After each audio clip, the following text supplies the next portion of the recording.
रहेगा patriarchy and gender BIOS का। कह सकते हैं कि पितृसत्तात्मकता का अर्थ क्या होता है, इसकी डेफिनेशन के बारे में देखेंगे, इसकी जो विशेषताएं होती है उनके बारे में स्टडी करेंगे। तो सबसे पहले आज का जो टॉपिक स्टार्ट करते हैं, तो कह सकते हैं कि इसके इंट्रोडक्शन से स्टार्ट करेंगे कि पितृसत्तात्मकता होती क्या है। तो जैसे कि पितृसत्तात्मकता इसी के नाम से जाहिर होता है कि पिता की सत्ता पितृ सत्ता कहलाती है, जिसको हम इंग्लिश में पैट्रियार्की के नाम से जानते हैं, कि मानव समाजों के भीतर विभिन्न सदस्यों के बीच शक्ति को विभाजित करने की प्रवृत्ति होती है। कि मानव समाज जो होता है आज के टाइम में, कह सकते हैं जो अपनी सोसाइटी होती है, सोसाइटी के अंदर पावर का डिवाइडेशन होता है।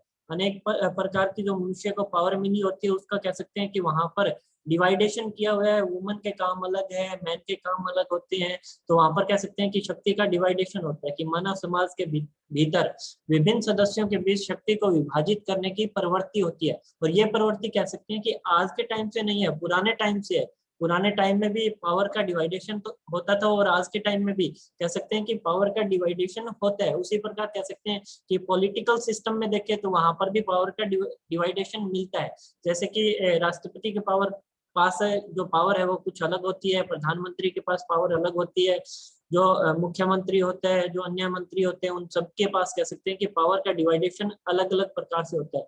कुछ लोग अधिक शक्तिशाली होते हैं, जबकि कुछ अन्य है वो कम शक्तिशाली होते हैं। सत्ता का यह पदानुक्रम अनगिनत दिखाई देने वाले और अवचेतन तरीकों से प्रकट होता है। जैसे कि परिवार के नाम को परिभाषित करना, कह सकते हैं कि पितृ आत्मक जो सत्ता होती है, वहां पर परिवार के जो मुखिया होता है, उस मुखिया के नाम से ही कह सकते हैं कि परिवार को चलाया जाता है। एक ऐसा समाज जो पुरुष को अधिक सामाजिक, राजनीतिक और आर्थिक शक्ति देता है, उसको पितृसत्ता कहा जाता है। कि ऐसा समाज जो मनुष्य को, पुरुष जाति को कह सकते हैं कि अधिक सामाजिक पावर देता है, राजनीतिक पावर भी अधिक होती है, और आर्थिक पावर भी, इकोनॉमिकल जो पावर है वो भी जो पुरुष वर्ग है उसके पास ज्यादा होती है। तो इस तरह की जो पावर का डिवाइडेशन यदि पुरुषों के पास ज्यादा होता है, तो कह सकते हैं कि उसको पितृसत्तात्मकता कहा जाता है। यदि यही कंडीशन कह सकते हैं कि महिलाओं के पास होती है, तो उसको मातृसत्तात्मकता पावर के नाम से जाना जाता है, या सिस्टम के नाम से जाना जाता है।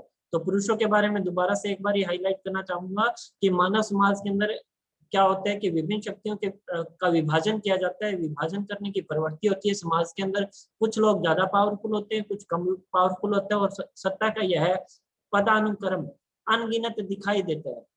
हर जगह दिखाई दे देगा, अलग अलग सिस्टम से दिखाई देगा, अवचेतन तरीकों से दिखाई देगा। जैसे कि परिवार के नाम को परिभाषित करना, एक ऐसा समाज जो पुरुषों को अधिक सामाजिक, राजनीतिक और आर्थिक शक्ति देता है, उसको पितृसत्तात्मकता कहा जाता है। ये कह सकते हैं कि पितृसत्तात्मकता का एक छोटा सा इंट्रोडक्शन है, परिचय।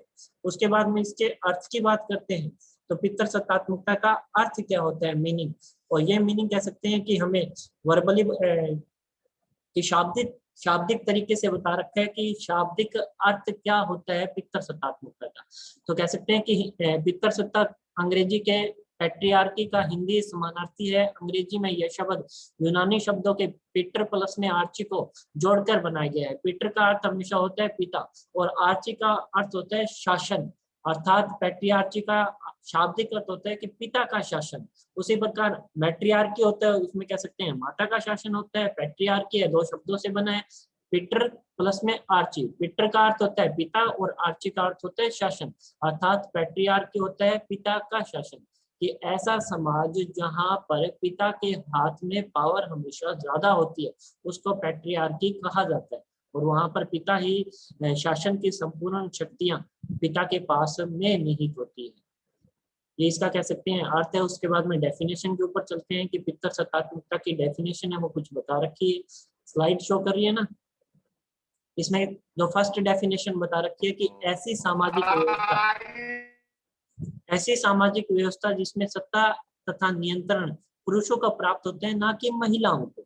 कि पितृआत्मक सत्ता किसे कहा जाता है, कि सामाजिक कॉन्सेप्ट होता है पितृ, ये सोशल सिस्टम होता है, सामाजिक कॉन्सेप्ट है। तो यहाँ पर कह सकते हैं इसमें सत्ता और नियंत्रण हमेशा पुरुषों को प्राप्त होता है, महिलाओं को नहीं होता है। ये social system that gives power and control to man rather than women.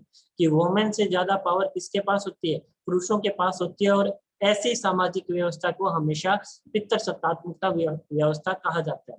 Second definition बता रखी है, एक सामाजिक प्रणाली है जिसमें पुरुषों द्वारा सांस्कृतिक मानदंडों और रीति रिवाजों के माध्यम से शक्ति का आयोजन किया जाता है, जो पुरुषों का पक्ष लेते हैं और महिलाओं को अवसर से रोकते हैं।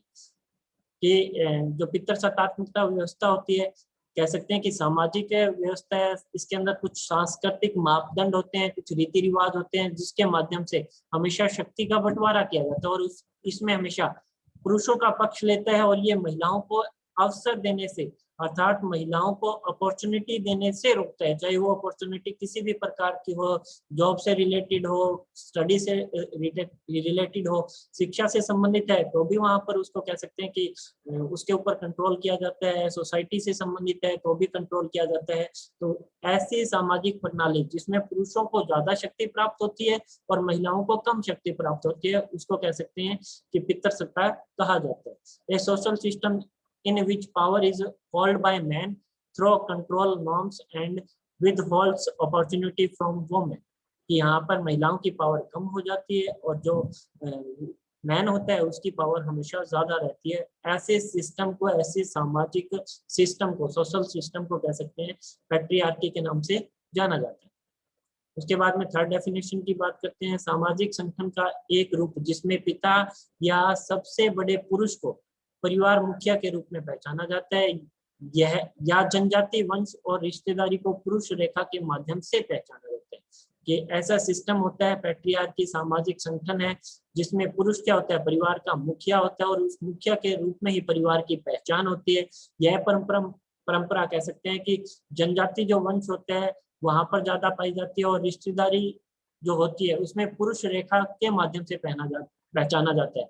कि रिश्तेदारी में भी कह सकते हैं कि परिवार के मुखिया का नाम ही सभी लेते हैं और उसी के माध्यम से कह सकते हैं परिवार का संचालन करते हैं।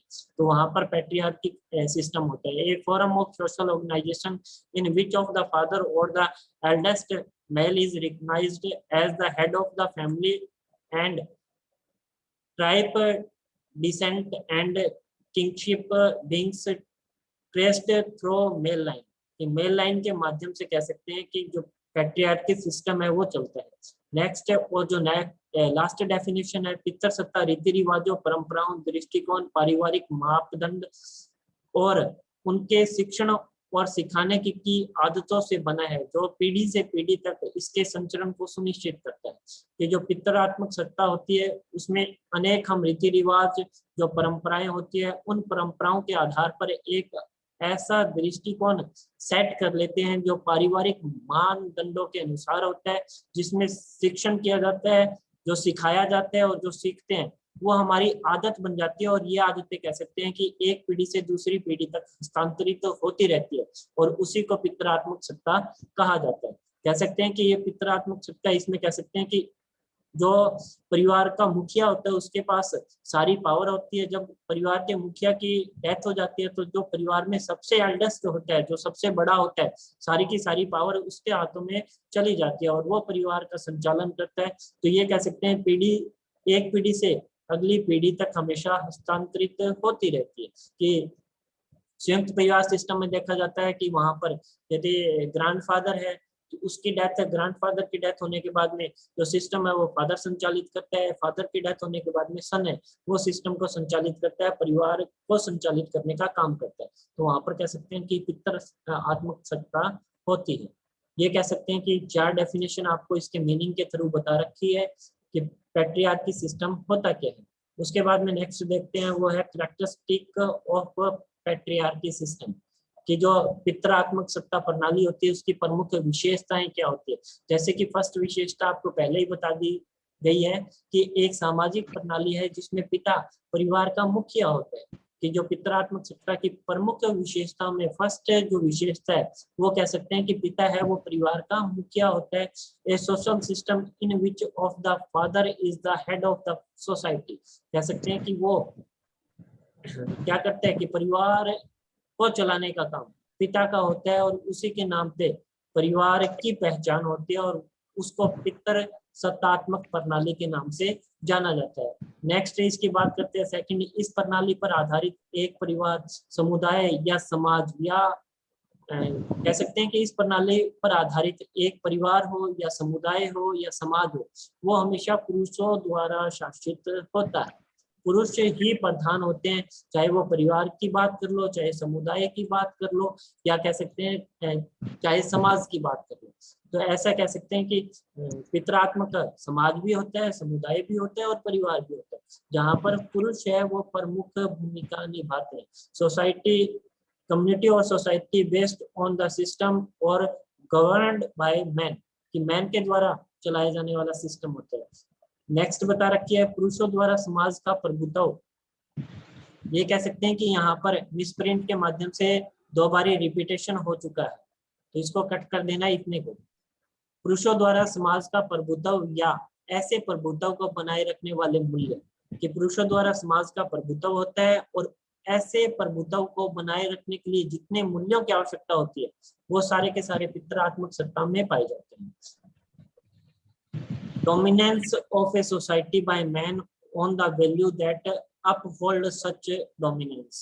पुरुषों द्वारा समाज का प्रभुत्व किया जाता है और ऐसे प्रभुत्व को बनाए रखने के लिए अनेक मूल्य और नियम बना लिए जाते हैं, जिनके आधार पर हमेशा परिवार चलता है, समाज चलता है, सोसाइटी चलती है, और उसी को कह सकते हैं पितरात्मक सत्ता कहा जाता है।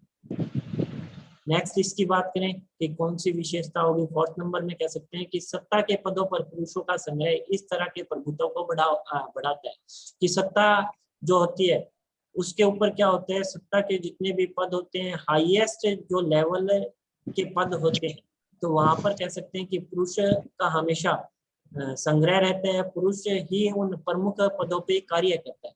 जैसे कि परिवार की आर्थिक कंडीशन की बात आती है, पैसे को संभालने की बात आती है, पैसे कमाने की बात आती है, या अन्य परिवार से संबंधित अनेक प्रकार के प्रमुख डिसीजन लेने की बात आती है। प्रमुख डिसीजन कह सकते हैं कि परिवार के प्रमुख डिसीजन पुरुषों के द्वारा लिए जाते हैं पितरात्मक सत्ता के। तो सत्ता के पदों पर पुरुषों का संग्रह इस तरह के प्रभुत्व को बढ़ावा देता है। The collection of a man is position of power extending such demonstrations. पितर सत्ता नेक्स्ट बता रखा है, पितर सत्ता पुरुष रूढ़िवादी और उसके भेदभाव पूर्ण रिवाजों को वैचारिक समर्थन देती है। कि पितर सत्ता क्या होती है, पुरुष है, रूढ़िवादी और उसके भेदभाव पूर्ण रिवाजों को वैचारिक समर्थन देती है। कह सकते हैं कि जो पुरानी सोच है, जो रूढ़िवादी सोच है, वो पितरात्मक सत्ता के कारण उनके पूर्वजों के अंदर पाई जाती है। वहां से क्या होता है कि कोई भी विचार देना हो या परिवार का बेस तैयार करने की बात आती है, तो परिवार का बेस ही वैसा बन जाता है कि वहां पर वैचारिक समर्थन की बात आती है, कि विचारों का समर्थन लेने की बात आती है, तो महिलाओं को शामिल नहीं किया जाता है, बल्कि महिलाओं के साथ भेदभाव किया जाता है, उनसे कोई भी सजेशन नहीं ली जाती है। वहां पर कह सकते हैं कि पितरात्मक सत्ता पाई जाती है। पितरात्मक सत्ता पुरुष रूढ़िवादी और उसके भेदभाव रिवाजों को वैचारिक समर्थन देती है। कि वैचारिक समर्थन, विचारों को समर्थन देने वाला सिस्टम कौन सा होता है, जिसमें भेदभाव पूर्ण व्यवहार होते हैं महिलाओं के साथ, तो वो पितरात्मक सत्ता के अंदर होते हैं। Patriarchy gives ideological support to male chauvinist and their discriminatory against women system होता है इसमें। सेकंड लास्ट कह सकते हैं कि इसकी जो कैरेक्टरिस्टिक्स जो होती है, महिलाएं, वयस्क और लड़कियां हर समय विभिन्न प्रकार के पितर सत्तात्मक उत्पीड़न के समर्थन में है।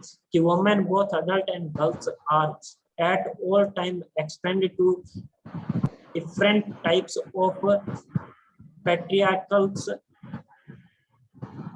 अपरजेशन। तो यहाँ पर कह सकते हैं कि महिलाएं, वयस्क और लड़कियां हर समय विभिन्न प्रकार के पितृसत्तात्मक उत्पीड़न के समर्थन में रहती है। किसी भी प्रकार का कह सकते हैं कि वहां पर पितरात्मक सत्ता के अंदर महिलाओं का किसी भी प्रकार से उत्पीड़न किया जाता है, तो महिलाएं विरोध नहीं करती है, वो उसके समर्थन में रहती है और अपने आप को कह सकते हैं कि बचाने का कोई भी प्रयास नहीं करते हैं, बल्कि क्या उनकी हाँ में हाँ मिलाने का काम करते हैं। तो वहां पर पितरात्मक सत्ता में वो अपना समर्थन प्रदान कर देते हैं। उसके बाद में जो लास्ट है इसकी कैरेक्टरिस्टिक्स, यह प्रणाली महिलाओं के खिलाफ पदानुक्रम भेदभाव को दर्शाती है। कि it is a hierarchical discrimination against women, कि यह प्रणाली जो क्या होती है कि महिलाओं के खिलाफ वह पदानुक्रम भेदभाव को दर्शाती है कि महिलाओं के जितने भी पद होते हैं उनको निम्न स्थान पे रखा जाता है, जो पुरुषों के पद होते हैं परिवार में उनको अपर स्थान पे रखकर कह सकते हैं कि सिस्टम को चलाया जाता है, जिसके कारण महिलाओं के साथ भेदभाव होता है परिवार में, उनके पदानुक्रम को, उनके स्थान को महत्व नहीं दिया जाता और इस महत्व ना देने की वजह से कह सकते हैं कि उनके साथ भेदभाव बहुत ज्यादा हो जाता है और भेदभाव होने पे महिलाओं की जो सजेशन होती है उसको परिवार में नकार दिया जाता है, कोई भी महत्व नहीं दिया जाता। कह सकते हैं कि आज के टाइम में भी इंडिया में ऐसे कई समाज है जहाँ पर पितृत्मक सत्ता पाई जाती है और वहां पर महिलाओं की सुनने की या उनको सिस्टम के साथ चलाने की, उनको परिवार के साथ चलाने के लिए कोई भी सपोर्ट प्रदान नहीं होती। तो ये कह सकते हैं कि पितृसत्तात्मकता की कुछ विशेषताएं बता रखी है जिनके आधार पर पितृसत्तात्मक जो प्रणाली होती है, पैट्रियार्की जो सिस्टम है वो चलता है। इसके बारे में किसी भी स्टूडेंट को कोई क्वेश्चन पूछना हो दोबारा से एक बार देख लो, स्क्रीन को एक बार स्टडी कर लो दोबारा से।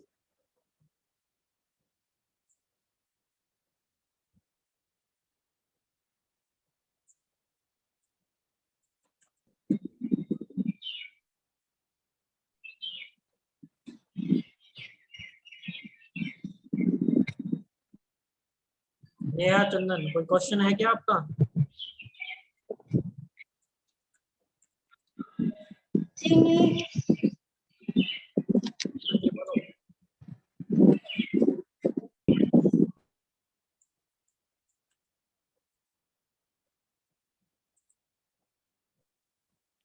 हेलो। हाँ जी बोलो। तो सर मैं मनाजिर हसन बोल रहा हूँ सर। हाँ जी बोलो। सर मैं आज क्लास थोड़ा 5 मिनट लेट से आया था सर, ज्वाइन किया था।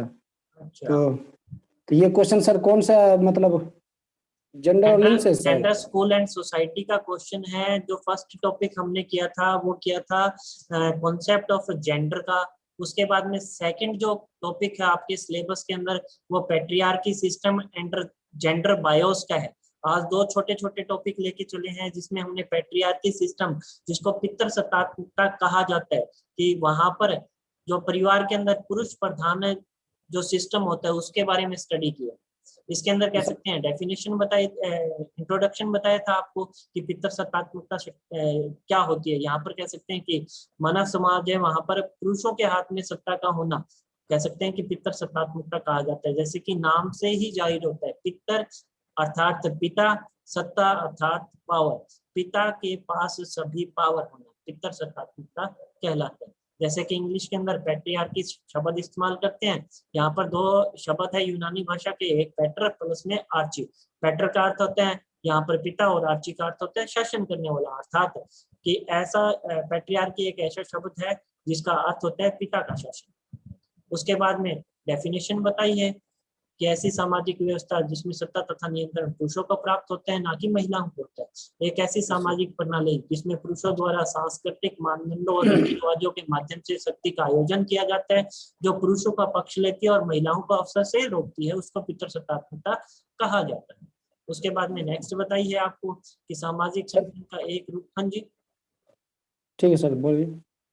सामाजिक संगठन का एक रूप जिसमें पिता या सबसे बड़े पुरुष को परिवार मुखिया के रूप में पहचाना जाता है, या जनजाति वंश और रिश्तेदारी को पुरुष रेखा के माध्यम से पहचाना जाता है। कि पुरुष रेखा के माध्यम से कह सकते हैं कि उसके परिवार की पहचान होती है कि पुरुष का नाम क्या है, पुरुष की कास्ट क्या है, उसी के आधार पर परिवार की पहचान होती है। उसके बाद में बताया पितृसत्तात्मकता रीति रिवाज, परंपराओं, दृष्टिकोण, जो पारिवारिक मानदंड और शिक्षण और सीखने की आदतों से बना है। कि कह सकते हैं कि ये पुराना सिस्टम हमारा, हमने सीखा है, हमने जो सीखने की आदत बना रखी है उन चीजों को हम कंटिन्यू बेस से हमारा रीति रिवाज मानकर इस चीज के कॉन्सेप्ट को, पितृआत्मक जो सत्ता होती है उसके कॉन्सेप्ट को हम अपना पुराना कल्चर मानते हुए उसको एक पीढ़ी से दूसरी पीढ़ी तक हस्तांतरित कर देते हैं और मान भी लेते हैं कि हमारे परिवार का मुखिया वो कोई ना कोई पुरुष ही होगा, महिला नहीं हो सकती। उसके बाद में कैरेक्टरिस्टिक्स बताई है, जिसमें कह सकते हैं कि ये एक सामाजिक प्रणाली है जिसमें पिता परिवार का मुखिया होता है। इस प्रणाली पर आधारित एक परिवार, समुदाय या समाज जो होता है वो पुरुषों द्वारा शासित होता है। उसके बाद में नेक्स्ट बताया था कि पुरुषों द्वारा समाज का प्रभुत्व या ऐसे प्रभुत्व को बनाए रखने वाले जितने भी मूल्य होते हैं वो सारे के सारे पुरुषों के होते हैं। उसके बाद में नेक्स्ट बताया कि सत्ता के पदों पर पुरुषों का संग्रह इस तरह के प्रभुत्व को बढ़ाता है कि जैसे जैसे पावर होगी सत्ता के अंदर वहां पर ज्यादा पुरुष होंगे, तो कह सकते हैं कि आज के टाइम में पितृआत्मक जो सत्ता होती है वो उतनी ही बढ़ती चली जाती है। जब तक महिलाओं के हाथ में पावर नहीं आती है इतने पितृआत्मक सत्ता कभी भी नहीं जाएगी। तो पितृआत्मक सत्ता में कह सकते हैं कि पुरुषों का संग्रह होता है सत्ता में, और उसी के आधार पर सिस्टम है वो आगे चलता रहता है। पितृआत्मक सत्ता पुरुष रूढ़िवादी और उसके भेदभाव पूर्ण रिवाजों को वैचारिक समर्थन देती है। उसके बाद में महिलाएं वयस्क और लड़कियां हर समय विभिन्न प्रकार के पितृआत्मक जो उत्पीड़न होते हैं उनको सहन करती रहती है। यह प्रणाली महिलाओं के खिलाफ पदानुक्रम भेदभाव को दर्शाती है, क्योंकि इसके अंदर महिलाओं के पद जो होते हैं उनके साथ भेदभाव किया जाता है। इस सिस्टम को जो दर्शाता है वो हमेशा पितृआत्मक शक्ति होती है। पैट्रियार्की सिस्टम होता है जिसमें महिलाओं के खिलाफ पदानुक्रम भेदभाव को दर्शाया जाता है। थैंक यू इतना सर। बताया था, रिपीट कर दिया एक बारी। Thank you sir. और किसी स्टूडेंट का कोई क्वेश्चन? चलो फिर जेंडर बायोस के बारे में एक बार स्टडी कर लेते हैं कि जेंडर बायोस यौन भेदभाव क्या होते हैं। इसके बारे में कह सकते हैं कि मीनिंग बता रखे हैं जो फर्स्ट पेज के अंदर, जो फर्स्ट स्लाइड है। वे किसी भी समाज व राष्ट्र में संतुलन बनाने के लिए जरूरी है कि वहाँ पुरुष और जो महिलाओं के बीच लैंगिक समानता स्थापित हो। आज आधुनिकता की जीवन शैली को अपनाने और आधुनिक शिक्षा ग्रहण करने के बावजूद दुनिया में कई देश लैंगिक समानता के मामले में पिछड़े हुए हैं। इस प्रकार कहा जा सकता है कि लैंगिक असमानता का होना ही समाज के असंतुलन और अपराध को जन्म देता है। कि लैंगिक जो भेदभाव होता है उसको लैंगिक असमानता भी लिख सकते हैं। यहाँ पर यौन भेदभाव को लैंगिक असमानता लिख सकते हो, हिंदी रूपांतरण ही है।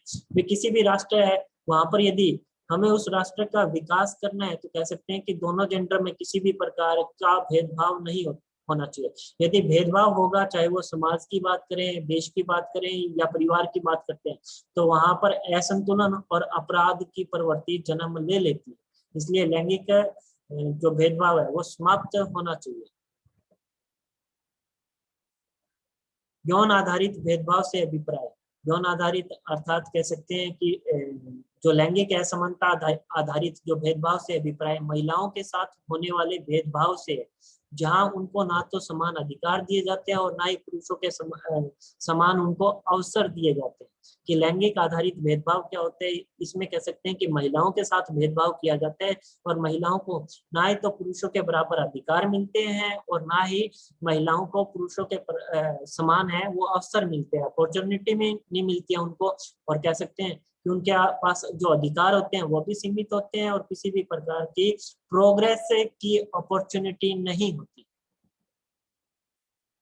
यौन आधारित भेदभाव के क्षेत्र क्या होते हैं, जो कह सकते हैं कि फील्ड कौन कौन सी है जिनके आधार पर लैंगिक भेदभाव है, लैंगिक असमानता है, वो किन किन क्षेत्रों में स्पष्ट रूप से दिखाई देती है। तो कह सकते हैं कि महिलाओं से सार्वजनिक जीवन के साथ व्यवसायिक क्षेत्रों में भी भेदभाव किया जाता है। कि महिलाओं का जो सार्वजनिक जीवन होता है, जो उनका सामान्य जीवन होता है, उसके साथ उसमें तो उनके साथ भेदभाव होता ही है, साथ में उनका जो व्यवसायिक जीवन होता है उनमें भी उनके साथ भेदभाव किया जाता है। महिलाओं को पुरुषों के मुकाबले कम वेतन दिया जाता है। चाहे किसी भी जॉब में जाती है महिलाएं तो वहां पर कह सकते हैं कि गवर्नमेंट जॉब को छोड़ दे, प्राइवेट सेक्टर का मेन मुद्दा है। प्राइवेट सेक्टर में महिलाएं जाती है, किसी भी जॉब को करती है, तो कह सकते हैं कि पुरुषों की बजाय उनको कम वेतन दिया जाता है। उनके काम की ज्यादा अपेक्षा की जाती है कि आपने काम है वो सही तरीके से नहीं किया, गलत किया है। पुरुषों के बजाय कह सकते हैं कि ये उनको ज्यादा सामना करने को मिलता है। घर में जो बालक होता है उसको ज्यादा प्राथमिकता दी जाती है बालिका की अपेक्षा।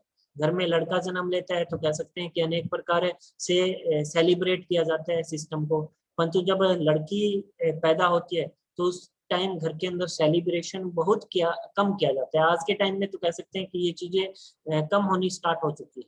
उसके बाद में कह सकते हैं कि दहेज के लिए महिलाओं पर अत्याचार किया जाता है, उनका यौन शोषण किया जाता है, दुर्व्यवहार की घटनाओं का बहुत ज्यादा बढ़ावा होता है। यदि आज भी देखने को मिलते हैं, ये सारा सिस्टम कह सकते हैं कि आज भी देखने को मिलता है। हम 21वीं सदी में हैं, 21वीं जो युग है उसके अंदर है, और यहाँ पर कह सकते हैं कि आज के टाइम में भी महिलाओं के साथ भेदभाव बहुत ज्यादा किया जाता है। गाँव के अंदर सिस्टम ज्यादा देखने को मिलता है, शहरों में फिर भी कम हो जाता है। तो यहाँ पर कह सकते हैं कि यौन आधारित भेदभाव है, उसके कई क्षेत्र हो सकते हैं, जैसे कि सार्वजनिक उनका जो जीवन होता है उसके साथ उनमें भेदभाव होता है, व्यावसायिक क्षेत्र में भेदभाव होते हैं, उनको वेतन कम दिया जाता है, उनके काम की कह सकते हैं कि अपेक्षा ज्यादा की जाती है, तिरस्कार किया जाता है कि आपने काम को सही नहीं किया है। घरों के अंदर देखें तो कह सकते हैं कि बालक को प्राथमिकता दी जाती है, बच्चे को कह सकते हैं कि अच्छी स्टडी दिलवाई जाती है, लड़के को अच्छी स्टडी दिलवाई जाती है, लड़कियों को कम अच्छी स्टडी कह सकते हैं कि गवर्नमेंट स्कूल में करवा दिया जाता है, वरना उनको स्टडी करवाई भी नहीं जाती है। दहेज के लिए कह सकते हैं कि महिलाओं पर अत्याचार होते हैं, उनका यौन शोषण होता है, उनके साथ में दुर्व्यवहार की घटनाएं वो सबसे ज्यादा देखने को मिलती है। ये कह सकते हैं कि इसके कुछ क्षेत्र दे रखे हैं। उसके बाद में भेदभाव के कारण बता रखे हैं कि पुरुषों पर निर्भरता कि काफी कि महिलाएं हैं, उनके भेदभाव जो होते हैं महिलाओं के साथ, उसके रीजन क्या हो सकते हैं, प्रमुख कारण क्या होते हैं जिनके कारण महिलाओं के साथ यौन आधारित भेदभाव स्थापित किया जा सकता है। तो कह सकते हैं कि पहला होता है पुरुषों पर निर्भरता। हमेशा से महिलाओं को पुरुषों के अधीन रहना पड़ा है, और आज भी उनको पुरुषों पर निर्भर रहना पड़ता है। कि महिलाएं पहले टाइम से लेकर, पुराने टाइम से लेकर आज करंट सिचुएशन की बात करें, तब भी कह सकते हैं कि पहले भी पुरुषों के अधीन होती थी, और आज के टाइम में भी पुरुषों के अधीन होकर चलती है। परिवार में महिला को कई कार्य होते हैं और उनको अनेक भूमिकाएं निभानी पड़ती है, जैसे कि बेटी की, बहन की, माँ की, सास की, दादी की। जिस प्रकार की उनकी भूमिका बदलती जाती है, उसी तरह उनकी पुरुषों पर निर्भरता है वो भी चेंज हो जाती है, और उसी आधार पर वो चलती रहती है। कि बेटी है तो कह सकते हैं कि वो बेटी के गुणों का पालन करती है, बहन है तो बहन के गुणों का पालन करेगी, माँ के रूप में भी कह सकते हैं अपने कर्तव्यों को निभाती है, सास के रूप में, दादी के रूप में। कह सकते हैं कि उसका कॉन्सेप्ट है धीरे धीरे चेंज होता रहता है, और उनके जो पुरुषों पर निर्भर होने का सिस्टम है उसके अंदर भी बदलाव करना पड़ जाता है। आज भी महिलाएं आर्थिक रूप से पुरुषों के ऊपर निर्भर होती है, जिससे उनकी स्थिति और भी बदतर हो चुकी है। कि पैसे के रूप में डिपेंडेबल महिलाएं हैं वो पुरुषों के ऊपर रहती है, कि पुरुष कमा के लाएगा और हम घर चलाएंगे। तो वहां पर कह सकते हैं कि आर्थिक रूप से कंडीशन देखी जाए तो महिलाएं हैं वो पुरुषों के ऊपर ज्यादा डिपेंडेबल हो जाती है। उसके बाद में शिक्षा का अभाव होना, कि समाज में शिक्षा का होना बेहद आवश्यक है। जहाँ पर एजुकेशन सिस्टम कम होता है वहां पर लैंगिक जो असमानता है वो ज्यादा देखने को मिलती है। शिक्षा का स्तर जब तक बढ़ता जाएगा वैसे वैसे इसके अंदर सुधार होता जाता है। शिक्षा का स्तर बढ़ाकर रूढ़िवादी सोच को खत्म किया जाना बहुत जरूरी है। समाज में शिक्षा के अभाव के कारण ही महिलाएं आज तक अनेक कष्टों का सामना करती रहती है। शिक्षा से व्यक्ति वैज्ञानिक दृष्टि से सोचने लगता है और परिवार के प्रति भिन्न सोच को अपनाते हैं। शिक्षा के होने से व्यक्ति की सोच भी आधुनिक हो जाती है। कि एजुकेशन है वो सबसे ज्यादा जरूरी है। एजुकेशन कम होगी तो कह सकते हैं कि लैंगिक असमानता है वो बढ़ती जाती है। एजुकेशन ज्यादा से ज्यादा एजुकेशन बच्चों को दी जाएगी, मिलेगी, तो वहां पर लैंगिक असमानता धीरे धीरे दूर होने स्टार्ट हो जाती है। उसके बाद में बाहरी संसार से संपर्क का अभाव, कह सकते हैं कि महिलाएं हैं वो घरों तक सीमित रहती है, उनकी स्थिति का ये सबसे बड़ा कारण होता है। तो महिलाएं घरों से बाहर नहीं निकलती है, बाहर की दुनिया के बारे में उनको नहीं पता होता है। इसलिए महिलाओं को ज्यादा से ज्यादा अवसर देने चाहिए घर से बाहर निकलने के। यदि वो घर से बाहर आएगी, दूसरों लोगों के साथ में कम्युनिकेट करेंगी, तो वहां पर कह सकते हैं कि लैंगिक असमानता है वो धीरे धीरे दूर हो जाती है। इस प्रकार महिलाओं की सहभागिता की कमी से उनके अंदर कौशल निर्माण नहीं हो पाता है। कि सहभागिता किसी भी कार्य के प्रति नहीं लेते हैं तो कह सकते हैं कि उसके अंदर जो स्किल है वो डेवलपमेंट नहीं हो पाती है। रीति रिवाज जो हमारे होते हैं, पारंपरिक रीति रिवाजों की वजह से आज भी महिलाएं खुद को उसी स्थिति में रखना पसंद करती है। पुरुषों द्वारा महिलाओं के लिए बनाए गए नियम आज भी विद्यमान है। इन नियमों के आधार पर महिलाओं में घर में रहना, घूंघट करना, बड़ों के सामने चुप रहना, पुरुषों की सभा में ना बैठना आदि शामिल है, जो समाज को दीमक की तरह खाते जाते हैं और महिलाओं की इस दशा के लिए कह सकते हैं जिम्मेवार होते हैं। ये कह सकते हैं कि कुछ रीति रिवाज बता रखे हैं, इसके आधार पर कह सकते हैं कि जो महिलाओं के साथ है वो भेदभाव बहुत ज्यादा होते हैं, जो लैंगिक असमानता का प्रमुख रीजन होता है। उसके बाद में पुरुष प्रधान समाज होते हैं, तो वहां पर भी लैंगिक असमानता का होना स्वाभाविक है। आराम से हमारा जो समाज है वो पुरुष प्रधान है, जिसके अंतर्गत केवल पुरुष ही घर के निर्णय लेता है।